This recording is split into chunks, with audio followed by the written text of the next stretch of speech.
Muzakir Manaf atau mualim hana hak untuk jak larang pengibaran bendera bulan bintang mulai tanggal 15 November sampai tanggal 1 Desember 2025 nya. Biar bendera bintang bulan hanji bendera partai pi hanji tapi kerana bendera partainya sama arti dengan bendera bintang bulan. Beda jihnya partai.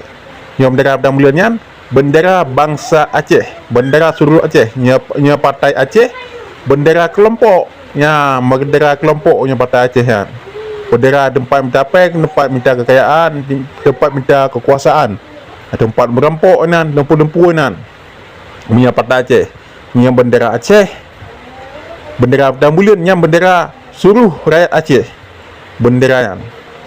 Dengan sebabna perjuangan Aceh merdekanya nalah partai Aceh yang pih kaji menyerah secara berjamaah di MOU Helsinki yang gara-gara di menyerahnya lahirlah sekelompok penjajahan iaitu partai Aceh.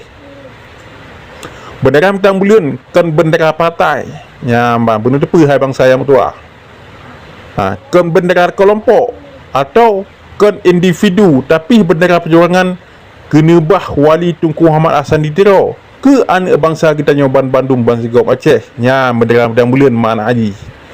Makna bendera bintang bulan perjuangan kena bah Wali Tunku Hassan Ditiro ke anak bangsa kita menya partai Aceh kena bah kelompok-kelompok separatis yang merampok kekuasaan yang minta tempat-tempat minta kaya, tempat misal pangkat dan jabatan yang menya partai Aceh. Bila nak oknum simpatisan atau kader PA yang putran bendera bintang bulan tolong video. Tolong video. Nyan janji-janji balung, belum besar, tolong video so yang putran benderanya. Awak PA, memang awak PA nya yang nak kunengan bak tala ayu, bak tangkorak berbutuh tangkoraknya.